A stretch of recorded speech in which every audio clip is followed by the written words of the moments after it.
Yang bersangkutan kan sudah kita cekal untuk tidak ke luar negeri. Umumnya kalau sudah ada pencekalan nggak mungkin kan di tingkat penyelidikan kita cekal.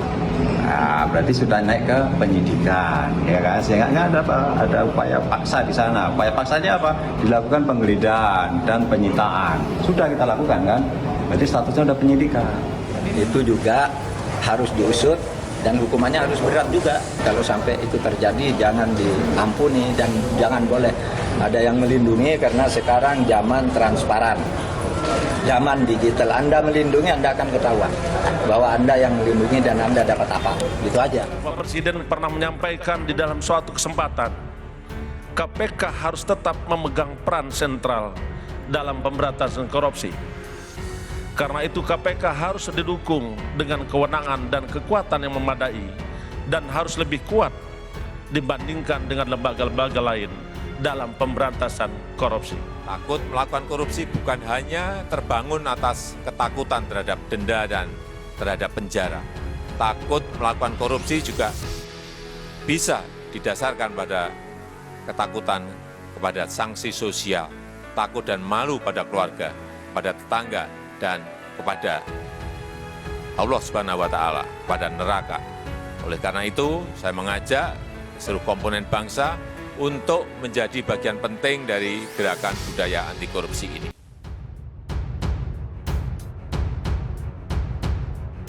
Hakordia 2022, ironi adik kakak terjerat kasus korupsi. Hari Anti Korupsi Sedunia kembali diperingati tahun ini. Meski diperingati tiap tahunnya, namun korupsi seolah tidak pernah lepas dari Indonesia, bahkan menjalar hingga ke keluarga. Sejauh ini, Komisi Pemberantasan Korupsi telah menangkap sejumlah adik kakak yang terlibat di korupsi di Indonesia. Sebut saja Ratu Atut Kosia, Tubagus Kairi Wardana Casan, Andi Malarangeng, Jol Malarangeng, hingga Rahmat Ade Yasin.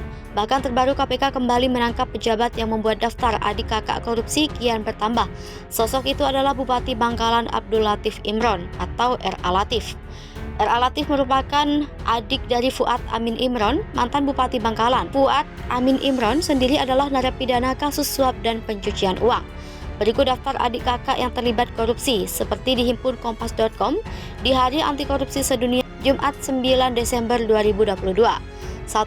Abdul Latif Imron Fuad Amin Imron. Abdul Latif Imron atau R.A. Latif ditangkap KPK pada Rabu 7 Desember 2022. R.A. Latif diduga menerima uang suap sebesar 5,3 miliar rupiah melalui orang kepercayaannya. Uang tersebut diduga bersumber dari lelang jabatan pimpinan tinggi dan pengaturan proyek di semua dinas dalam lingkungan di Pemkab Bangkalan. Dugaan lelang jabatan dimulai sejak R.A. Latif terpilih menjadi Bupati Bangkalan periode 2018 sampai 2023. Ia memiliki kuasa untuk menentukan langsung aparatur sipil negara yang mengikuti seleksi jabatan.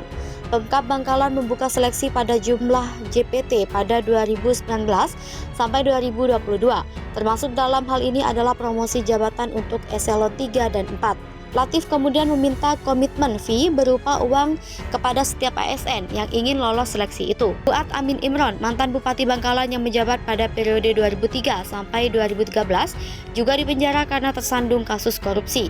Fuad Amin adalah narapidana kasus suap dan pencucian uang.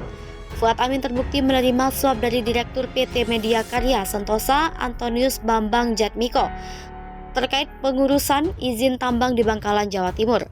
Dia meninggal di Rumah Sakit Sutomo, Surabaya, Jawa Timur pada 16 September 2019 pada usia 71 tahun. Saat meninggal, Fuad Amin masih menjalani masa hukuman 13 tahun penjara akibat kasus suap dan pencucian uang. Fuad Amin juga dijatuhi hukuman denda 1 miliar rupiah. 2. Rahmat Yasin Ade Yasin. KPK menangkap Bupati Bogor Ade Yasin pada April 2022. Ade Yasin saat itu ditetapkan menjadi tersangka kasus suap pengurusan laporan keuangan pemerintah daerah Kabupaten Bogor tahun anggaran 2021. Ketua KPK Firly Bahuri menjelaskan, penangkapan Bupati Bogor itu merupakan tindak lanjut dari laporan masyarakat terkait adanya pemberian uang dari Ade melalui orang kepercayaannya kepada anggota tim audit BPK perwakilan Jawa Barat. Peristiwa penangkapan Ade, kata Firly, dilakukan pada Selasa 26 April 2022 pagi. Penangkapan Ade dilakukan setelah penyidik KPK menangkap lebih dulu auditor BPK. Sementara sang kakak Rahmat Yasin juga lebih dulu ditangkap KPK terkait kasus suap sebesar 4,5 miliar rupiah dalam tukar-menukar kawasan hutan PT Bukit Jonggol Asri. Rahmat ditangkap KPK pada 7 Mei. Menurut laporan, saat itu Rahmat tengah melakukan kegiatan bowling atau rebok keliling di Kecamatan Bogor Gede, Kabupaten Bogor, Jawa Barat. Selepas kegiatan itu, Rahmat pulang ke sejumlah pribadi di perumahan Yasmin, Sektor 2, Jalan Wijaya Kusuma nomor 103, Curug Mekar, Bogor Barat, Kota Bogor. Saat itu sebenarnya Rahmat sudah dibuntuti oleh tim dari KPK. Tidak lama setelah Rahmat masuk ke rumah, tim KPK dengan menggunakan 4 mobil tiba di rumah itu. Empat penyidik KPK kemudian menjemput Rahmat dari rumah itu menuju kantor KPK di Kuningan, Jakarta. 3. Terbit rencana perangin angin Iskandar Perangin Angin. Bupati Langkat terbit rencana perangin angin divonis 9 tahun penjara dan denda 300 juta rupiah, subsidi 5 bulan kurungan dalam kasus suap proyek di lingkungan pemerintah Kabupaten Langkat pada Oktober 2022. Selain menjatuhkan hukuman pidana badan dan denda, Majelis Hakim Tipikor menjatuhkan pidana tambahan berupa pencabutan hak politiknya untuk dipilih sebagai pejabat publik selama 5 tahun. Selain itu, Majelis Hakim Tipikor menjatuhkan hukuman kepada kakak kandung terbit Iskandar Perangin Angin dengan pidana penjara selama 7 tahun dan 6 bulan penjara serta denda 300 juta rupiah subsidi 5 bulan kurungan. Terkait ditetapkan tersangka setelah jejaring dalam operasi tangkap tangan KPK pada 18 Januari. Dalam operasi tersebut KPK mengamankan barang bukti berupa uang tunai 786 juta rupiah. Jaksa kemudian mendakwa terbit telah menerima suap dari kontraktor bernama Muara Perangin Angin sebesar 572 juta rupiah. Suap diberikan karena Muara telah ditetapkan sebagai pemenang tender pengerjaan proyek di lingkungan pemerintah Kabupaten Langkat. Dalam perkara ini, Muara telah divonis 2,5 tahun penjara dan denda 200 juta rupiah, subsidi 4 bulan kurungan. 4. Ratu Atut Cosiah Tubagus Kairiwadana. Pada 12 Desember, Ratu Atut yang merupakan Gubernur Banten ditetapkan sebagai tersangka kasus dugaan korupsi pengadaan alat kesehatan kedokteran umum di Puskesmas Kota Tangerang Selatan, Banten tahun anggaran 2012. Dalam kasus ini, modus yang digunakan untuk menilep uang negara adalah penggelembungan harga perkiraan sementara atau alat kesehatan. Kemudian, pada 16 Desember, Atut jadi tersangka kasus suap sengketa Pilkada Lebak. Sebelum itu, adik kandung Atut Tubagus Kairiwadana alias Wawan lebih dulu ditetapkan sebagai tersangka. Wawan merupakan suami dari mantan wali kota Tangsel Airin Rahmidiani. Atut dan Wawan menyuap Akil Mohtar yang kala itu menjabat Ketua Mahkamah Konstitusi.